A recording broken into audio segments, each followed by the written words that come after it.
अब ब्लेसिंग और curses, curses क्या है, ब्लेसिंग्स हमने कल देखे। हमें कैसे पता लगेगा कि हमारे लाइफ में कर्सेस है? दो एग्जाम्पल्स मैं आपको दूंगा आपको समझने के लिए। पहला, आपका कोई भी काम बनता नहीं, कोई भी काम आपका बनता नहीं है। कोई भी काम में आप परमेश्वर के सक्सेस को नहीं देखते। और सक्सेस क्या है मैंने कल आपको बताया, मैं बड़े धीरे से आपको बोल रहा हूं ताकि आपको समझ आए। परमेश्वर का सक्सेस का मतलब है, गुड सक्सेस का मतलब है वो जिसमें आपको इनसफिशिएंसी नहीं होती है। जब भी परमेश्वर आपको आशीषित करेगा उसमें घटौती नहीं होगी, राइट? परमेश्वर के दो नाम है, दो एट्रीब्यूट्स है। पहला सफिशिएंसी, सफिशिएंसी का मतलब है जितना आपको जरूरी है उतना परमेश्वर आपको देगा। उस नाम को हम बोलते हैं यहोवा ईरे, राइट? इस यहोवा ईरे के ऊपर एक नाम आता है और उस नाम को बोलते हैं एल शदाई परमेश्वर। वो परमेश्वर का दूसरा एट्रीब्यूट है जिसको हम कहते हैं मांगने और सोचने से बढ़कर देने वाला परमेश्वर। एलिया के लाइफ में दो चीजें हम देखते हैं। एक, कौवा खाना लाता था, सफिशिएंसी था। अगले सीजन में जारेफात में भरपूरी का खाना मिला, वो एल शदाई परमेश्वर था। समझ आया आपको अभी तक? तो कोई भी काम में आप इनसफिशिएंसी देख रहे हैं, इसका मतलब है कहीं ना कहीं एक कर्स आपके लाइफ में। वो सेवकाई में हो सकता है, वो नौकरी में हो सकता है, वो पारिवारिक हो सकता है, वो फिजिकल रेलम में हो सकता है। दूसरा, कुछ लोग सांसारिक रूप में आशीषित होंगे। सांसारिक रूप में जब हम आशीषित होने का मतलब है आपके पास पैसे होंगे, आपके पास गाड़ी होगा। लेकिन सेकंड, आप फ्रस्ट्रेटेड होंगे, आपके पास बिल्कुल भी शांति। कहने को आपके पास पैसा है, कहने को आप अच्छे घर पे रहते हैं और कहने को आपके पास गाड़ी भी है। तीन मेजर चीजें अगर दिल्ली में आप रहते तो ये बड़ा इंपॉर्टेंट है ना? ये आप सिटीज में रहते तो आपको पता है ये चीजें इंपॉर्टेंट। इसके पीछे ही लोग भागते हैं ज्यादा, एक घर मिल जाए, एक गाड़ी मिल जाए, है ना? इसी के पीछे अच्छी नौकरी हो जाए। लेकिन उसके बावजूद भी आपके घर में कोई शांति नहीं, आप एक साथ बैठते नहीं है, एक साथ खाते नहीं है, एक साथ संगति रखते नहीं है, घर में तनाव, लड़ाई, और कहने का मतलब इमोशनल ब्रेकडाउन में आप पड़े हुए। इसका मतलब आप एक कर्स से गुजर रहे, आप एक कर्स से गुजर रहे, राइट? ये दो चीजें से आप समझ सकते हैं कि मेरे लाइफ में कर्सेस है कि नहीं है ना? क्या कोई श्राप का ताकत मेरे जीवन में काम कर तो रहा नहीं है करके। अब ये होता क्यों है, इसके दो चीजें मैं आपको बताना चाहता हूं। पहला, पास्ट में अधिकतर ये पास ओवर होता है, मतलब पुरानी कोई चीज आपके लाइफ में अभी तक चलती आ रही है ना? एक पीढ़ी से अगली पीढ़ी पे क्या कर रहा है, ये चल रहा है। फैमिली रिलेटेड होता है, बहुत सारी चीजें तो फैमिली रिलेटेड होता है। पुरानी फैमिली से इस फैमिली तक आ गई है, फैमिली रिलेटेड होता है। या सेकंड आपको लिखना है पास्ट रिलेटेड होगा। एक फैमिली रिलेटेड होगा, दूसरा पास्ट रिलेटेड होगा। कोई एक रिलेशनशिप में आप थे, कोई एक संबंध में आप थे और उसका क्लोजर नहीं हुआ है। क्लोजर आप समझते क्या है? क्लोजर का मतलब है वो खत्म प्रॉपर तरीके से नहीं हुआ है। लड़ाई के साथ हुआ, सोल टाइज हो गए आपके लाइफ के अंदर, आपने उसे प्रॉपर तरीके से क्लोज नहीं किया। एक एग्जाम्पल मैं आपको बताता हूं और ये बहुत मसीहों के लिए इंपॉर्टेंट है। लोग चर्च बड़े छोड़ते हैं।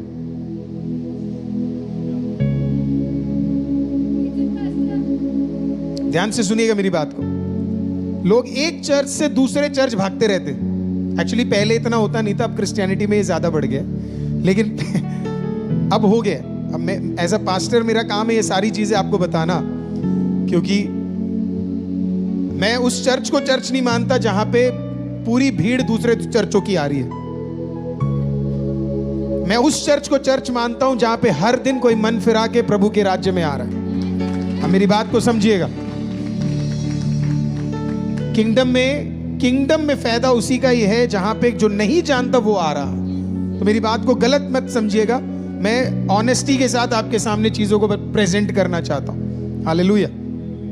अब काफी बार हम चर्च छोड़ते तो एक लड़ाई के साथ हम छोड़ते, बदतमीजी के साथ छोड़ते। पास्टर्स के साथ सही रिलेशनशिप के साथ नहीं छोड़ते। मैं आपको अपना एग्जाम्पल देता हूँ और वो आपके लिए थोड़ा सा और ईजी होगा। जब हम सेवकाई में निकल रहे थे तो तब भी मेरे पास एक ही पादरी थे और आज भी मेरे पास एक ही पास्टर है। मैं कई बार बोल चुका हूं। मैं जब हम छोड़ रहे थे, आपको पता है, मेरे फादर, मेरे मदर, मेरे ब्रदर और मैं, हम लोग हमारे पास्टर के पास गए। हमने बोला प्रभु के दास, प्रभु ने हमें सेवकाई के लिए चुना है, we are confirmed about it. हमारे पास्टर भी उसके बारे में कंफर्म थे। हम उनके नीचे गए, उन्होंने हमें हाथ रख के ब्लेस किया, उसका क्लोजर किया और फिर हम वहां से निकले। उन्होंने ही मेरे को प्रभु यीशु में लेकर आए, उन्होंने ही बपतिस्मा दिया और उन्होंने ही क्या किया, हमें सेवकाई पे कदम बढ़ा के रखा और उन्होंने ही मेरी और महिमा की शादी भी करी। और जिस दिन हमारा, अगर प्रभु का इच्छा रहा, जिस दिन हमारे चर्च का ओपनिंग भी होगा, जब खुद के चर्च का होगा, उस दिन भी वही प्रभु के दास आएंगे। हालेलुया। क्लोजर बहुत इंपॉर्टेंट है। पास्ट की कोई चीज आपको परेशान तो नहीं कर रही। अब ये किस किस चीजों में रिलेट हो सकता है? डिवोर्स, डिवोर्स एक चीज है। नौकरी में कुछ गलत करके तो नहीं छोड़ा है। मैं किसी के लिए प्रेयर कर रहा था, एक व्यक्ति अपना नौकरी बिना बताए छोड़ के चला गया। मैं कर्ज के लिए बोल रहा हूं मैं आपको। एक व्यक्ति अपनी नौकरी में कभी आशीषित नहीं हो रहा, तो पर्सनल टाइम मिला उसके साथ प्रेयर करने का। तो प्रभु ने बोला कि ये नौकरी में इसके लिए आशीषित नहीं हो रहा क्योंकि ये जहां से छोड़ के आया वहां पे सही तरीके से छोड़ के नहीं आया। तो मैंने उन्हें बोला, आप नौकरी करते हो? उन्होंने बोला, हाँ करते हो। मैंने कहा, आपको कोई नौकरी याद है जहां पे आप छोड़ कर आए थे? तो उसने फिर सोचा, फिर मेरे को उसने बोला कि हाँ पास्टर, एक जगह में अब्सकॉन्ड हो गया था, सैलरी लेकर छोड़ के आ गया, प्रॉपर रेजिग्नेशन मैंने नहीं किया। ये टाइज आपके लाइफ में हमेशा पड़ी रहेंगी क्योंकि आपका परमेश्वर राइट खुदा है और शैतान को आप एक मौका नहीं दे सकते कि वो आपके ऊपर एक उंगली उठाए। जब तक ये टाइज नहीं टूटेंगी तब तक हम इस श्राप में पड़े रहेंगे और कभी हम इसमें से रिलीज नहीं हो पाएंगे। तो जो भी चीजें आज हम पास्ट में सही तरीके से हमने छोड़ा नहीं है, वो सारी चीजें आज हम जुबान से छोड़ने जा रहे हैं। पवित्र आत्मा आपको सब याद दिलाता जाएगा। अभी जब मैं ये प्रचार करूंगा, आपको पवित्र आत्मा हर चीज याद दिलाता रहेगा कि ये चीजें सही नहीं की, ऐसे चीजें सही नहीं की, और वो सारी चीजें जब आप देखोगे अपने आप रिलीज हो जाओगे इन चीजों में से। हालेलुया। अगला, क्या कॉमन कॉजेस हो सकते हैं कर्सेस के? कॉमन कॉजेस है ना, कई कॉज हो सकते हैं कर्सेस के। पहला, नंबर 1 रीजन मैं आपको बता रहा हूं जिससे परमेश्वर सबसे ज्यादा नफरत करता है, और वो है आइडोलेट्री, मूर्ति पूजा। मूर्ति पूजा। और जब मैं मूर्ति पूजा कह रहा हूं तो मैं ये नहीं कह रहा कि आप एक मूर्ति के सामने सर झुका रहे हैं। मूर्ति कई तरीके के होते हैं और वो मूर्तियों के विषय में मैं आज आपको बताना चाहता हूं। प्राइमरी कॉज, प्रभु से ज्यादा किसी को इंपॉर्टेंस देना प्रभु को बिल्कुल पसंद नहीं है। अब आपको आइडोलेट्री के विषय में देखना है तो कोई भी मूर्ति जो आप देख रहे हैं, आप उसके सामने दंडवत हो रहे हैं तो आप खुदा की जगह उसको ज्यादा महत्वपूर्णता दे रहे हैं। अगला आइडोलेट्री अगर आपको लिखना है, अगला मूर्ति पूजा क्या है? आपके फोन। आपके फोन। चर्च, कई लोगों के लाइफ में छुटकारा इसके लिए नहीं हो रहा है क्योंकि उनके काम सिर्फ फोन, इतना फोन देखते हो, इतना फोन, फोन के बिना वो जी नहीं सकते। और आप फोन को ज्यादा समय दे रहे खुदा से ज्यादा।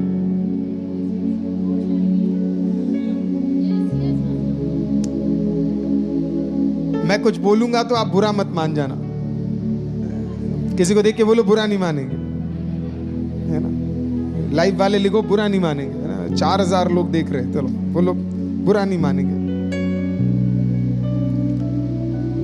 अगर आपको लग रहा है आप पास्टर अरुल का 1-1.5 घंटे का मैसेज देख रहे फोन पे और आपको लग रहा है आपके पूरे दिन की खाद पूरी हो गई, तो मैं आपको उस गलत फहमी से निकाल दूं। 1 घंटा मेरा वचन सुनने से भी महत्वपूर्ण है 1 घंटा बिना फोन के खुदा की उपस्थिति में बैठना, वो ज्यादा इंपॉर्टेंट है।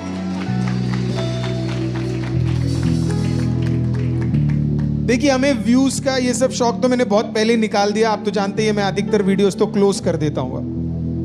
एक दिन लाइव रखते हैं, अगले दिन हम उसे क्लोज कर देते हैं। क्योंकि मेरा काम ये नहीं है कि आपको, मैं अपने आप को फेमस बनाने के लिए काम नहीं, हम नौकरी करने वाले लोग हैं, जैसे मेरे चर्च के अधिकतर लोग करते। मैं आपको क्या कहना चाहता हूं, लाइव आपको छुटकारा नहीं देगा, लाइव ब्रॉडकास्ट आपको छुटकारा नहीं देगा, किसी का लाइव और जूम मीटिंग आपको छुटकारा नहीं देगा। ये गलत फहमी से आप निकल जाइए। आपको छुटकारा चाहिए, you have to sit without your phone. आपके फोन को, टीवी को ऑफ कर कर घुटने पे आके बैठकर जिंदा खुदा के सामने समय बिताओगे, वो आपको ज्यादा छुटकारा देगा। आपको समझ आया? बहुत हम ये कर रहे हैं 10 डेज की प्रार्थना, हम सुबह प्रेयर कर रहे हैं, हम शाम को प्रेयर कर रहे हैं, प्रभु का धन्यवाद हो। लेकिन इससे भी इंपॉर्टेंट है, मैं चाहता हूं आपका दिन में कोई एक ऐसा समय होना चाहिए जब आप प्रभु के पास जाए और आप घुटना टेके। Everything should be of. अभी हम अगले साल, हर साल की शुरुआत हम 21 दिन के फास्टिंग से करते, और इसी के लिए हमारे चर्च में बड़ा परमेश्वर का ब्लेसिंग रहता है, क्योंकि साल का पहला 21 हम खुदा के सामने उपवास रखते हैं। इस बार जब उपवास होगा, परमेश्वर ने मेरे को बोला fast from social media, fast from of phones, fast from Telegram, WhatsApp, Facebook, Instagram, reels, उसमें से भी फास्ट रखो। हालेलुया। सब चुप हो रहे हैं। Praise the Lord. आइडोलेट्री है ये, खुदा से ज्यादा समय फोन को दे रहे, खुदा से ज्यादा समय चीजों को देख रहे, और ये सब हमारे को फीड करता जा रहा है। क्या कर रहा है? आपको पता है, जो आप देख रहे हैं वही आपका पेट भर रहा है। दो ही जगह से आपका पेट भरा जा सकता है, एक आपका मुंह, दूसरी आपकी आंख। मुंह से जो ज्यादा खाते वो आपका पेट से पता लग जाता है, आंख से जो ज्यादा देखते हैं वो आपके चरित्र से पता लग जाता है। हालेलुया। तीसरा, लिखने वालों के लिए तीसरा आइडोलेट्री, इंसान। कई लोगों का डिपेंडेंसी खुदा पे कम और इंसानों पे ज्यादा है। और मैं ये आपको अपने पर्सनल लाइफ से मैं आपको बता रहा हूं। एक टाइम हुआ करता था जब मैं अपने दोस्तों के साथ और लोगों के साथ जाकर ज्यादा बैठा करता था। मैं कोई भी काम नहीं कर पाता था जब तक मेरे पास 4-5 लोग अगल बगल में ना हो। गपशप करते थे, रिवाइवल की बातें करते थे, बस बातें ही करते थे और कुछ नहीं करते थे। And then came a time जब परमेश्वर ने बोला, लोगों के ऊपर का डिपेंडेंसी कम कर और लोगों से मिलना कम कर, और फिर मेरे उपस्थिति में ज्यादा समय बिताना शुरू कर। हालेलुया। जहां हमें जरूरत ही नहीं है वहां हमें ज्यादा समय बिताने की जरूरत नहीं। Hallelujah. Our core time should be with God and our family. हमारा कोर टाइम हमारे परिवार और हमारे परमेश्वर के साथ होना चाहिए, जो हमारा कोर टाइम है। और उसके बाद सेवकाई होनी चाहिए। नौकरी के अलावा जो मैं आपको 8 आवर्स के बारे में बोल रहा हूं, मैं उसके बारे में बोल रहा हूं आपको। हालेलुया। कई बार हम इंसान को इतना प्रथम स्थान दे देते अपने जगह में, है ना, हम उसी के पीछे पड़े हुए। वो है तो चलो वो संभाल लेगा, वो कर लेगा, वो ऐसा हो जाएगा। सब हमने इंसान को ज्यादा महत्वपूर्णता दे दी, प्रभु के बदले किसी और चीज को दे दिया। चौथा, पैसा, मनी। मैं आपको एक लाइन में ये समझा देता हूं। आप पैसे के पीछे नहीं भागेंगे, पैसा आपके पीछे भागना चाहिए। फिर से बोल देता हूं, आप पैसे के पीछे नहीं भागेंगे, पैसा आपके पीछे भागना चाहिए। हालेलुया। करुणा और भलाई सर्वदा मेरे पीछे पीछे, it will come behind me. जो पैसे के पीछे भागेगा वो पैसे के पीछे ही भागेगा। आपको लिटरली पैसे को देख के बोलना है, फॉलो मी। अरे विश्वास तो करो, विश्वास तो करो। सुबह उठकर इंडिया के करेंसी को देखकर, अब तो सिर्फ 500 का नोट है, पता नहीं किसी दिन मोदी जी का मन करे वो 10 रुपए का नोट सबसे बड़ा कर देंगे, हम नहीं जानते, है ना। लेकिन अभी के लिए तो 500 का है हमारे पास, है ना। आपको लिटरली मनी को देख के बोलना है, मनी फॉलो मी। कर सकते हो कि नहीं कर सकते हो? आप लोग हंस रहे हो, मैं ये करता हूं इसके लिए आपको बोल रहा हूं। Hallelujah, money follow me.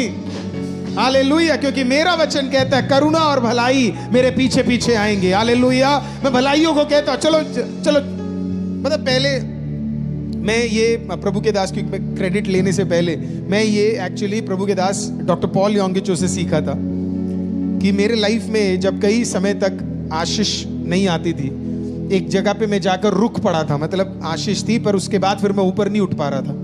तो मैं एक दिन प्रभु के पास गया और मैंने प्रभु को बोला, प्रभु मैं तो इसमें स्टक हो गया हूँ, इससे आगे नहीं जा पा रहा करके। प्रभु ने एज यूजुअल जो वो आपके साथ करता उसने मेरे साथ भी किया, कोई जवाब नहीं दिया, है ना।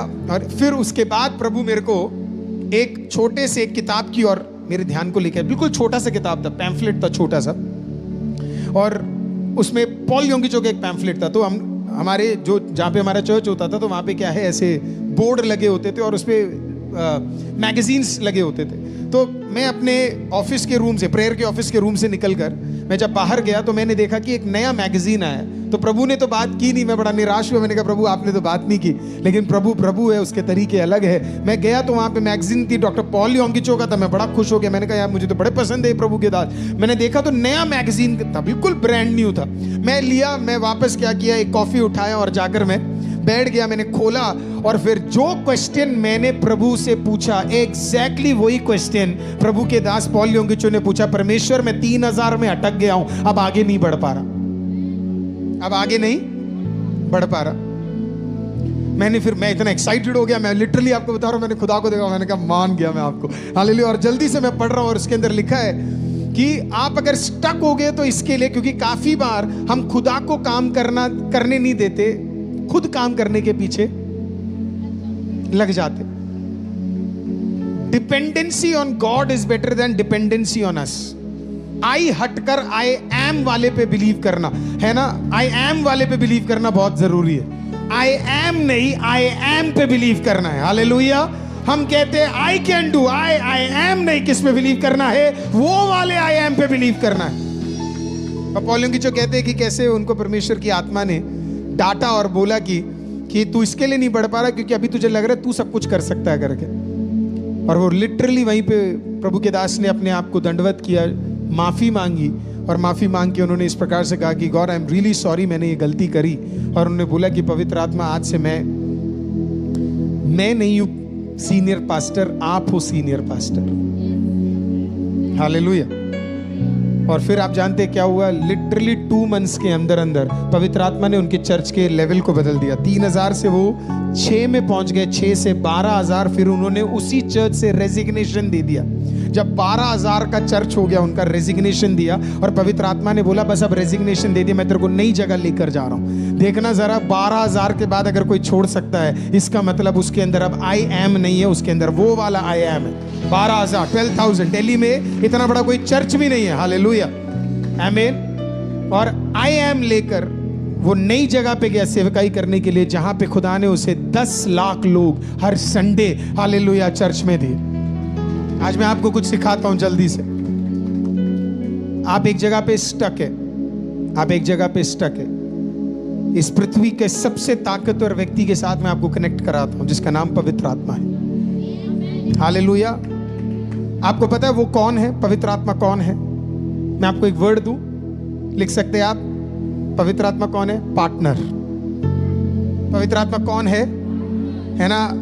हम पूरी जिंदगी इसी के पीछे पड़ जाते हैं ना, कोई लड़की मिल जाए, कोई लड़का मिल जाए, कोई बीवी मिल जाए, कोई पति मिल जाए, बिजनेस के लिए कोई पार्टनर मिल जाए। मैं आपको इन सारे पार्टनरों से लाइफ का सबसे इंपॉर्टेंट पार्टनर के साथ इंट्रोड्यूस कर रहा हूं। आपका पार्टनर होना चाहिए होली स्पिरिट। तो आजकल जब मैं स्टेज पे जाता हूं, आजकल जब मीटिंग्स में हम लोग जाते हैं, हालेलुया, तो कभी कभी हमारी भी टांगे बहुत ज्यादा हिलती है। तो हम बड़ा सिंपल पवित्र आत्मा को पता है मैं क्या बोलता हूं? Partner let's go, partner let's go. कभी कभी तो मैं थोड़ा सा, है ना, मैं और तुषार अभी पिछले वाले मीटिंग में गए थे, तो लिटरली सड़कों पे इतने हजारों लोग खड़े हुए थे, तो हम लोग इतने पैनिक थे, तो मैंने तो लिटरली पार्टनर को बोला, पार्टनर, मैंने कहा आप ही आगे चलो। हालेलुया। क्योंकि अगर पार्टनर आपके साथ है, पवित्र आत्मा आपके साथ है, तो फिर एवरीथिंग फॉलोज होली स्पिरिट। हर चीज आपको फॉलो नहीं करेगी, आपके अंदर के पवित्र आत्मा को हर चीज क्या करेगा, फॉलो करेगा। तो जब आप पार्टनर को आगे रखोगे, हालेलुया, बाकी सारी चीजें पीछे से क्या करने लगेंगी, फॉलो करनी शुरू हो जाएंगे। तो इसके लिए दो चीजें आज आपको करनी है। पहला, आप कल ऑफिस में जाओगे, आज यहां से जाओगे, काम पे जाओगे, गाड़ी में बैठोगे, कुछ भी करोगे, आप कहोगे partner let's go, let's go. घर से निकलोगे, पार्टनर लेट्स गो। अरे पवित्र आत्मा हर जगह आना चाहता है, उसका काम ही आपके साथ रहना है। हालेलुया। वो कोई ताकत नहीं है, वो एक पर्सन है, वो चाहता है वो आपके साथ रहे। तो आप लिटरली बोलना लेट्स गो, पवित्र आत्मा चले, और फिर आप देखो, फिर आप देखो, और जहां आपके काम नहीं बन रहे ना, आप सीधा उसको देख के बोल चल फॉलो कर। वो सुनेगा। आप जहां बोलोगे ना चल फॉलो कर, करेगा वो। उसको करना पड़ेगा, क्योंकि बाइबल कहती है और लिखा है तो पूरा होगा 100%। इतनी चीजें आपको समझ आ गई है? ओके। अगला है, इसी से रिलेटेड है, false religion, secret societies, covenants with people, है ना, वो इंपॉर्टेंट वर्ड है, covenant with people, covenant with people. अगला है कवेनेंट विद पीपल। कई सारे कवेनेंट्स को हम क्या करते हैं, लोगों के साथ रख लेते। कई सारे कवेनेंट्स हमने लोगों के साथ क्या कर लिया है, रखा हुआ है ना। चाहे कुछ भी हो जाए, मैं तुझे छोड़ूंगा नहीं। अब आपने छोड़ दिया,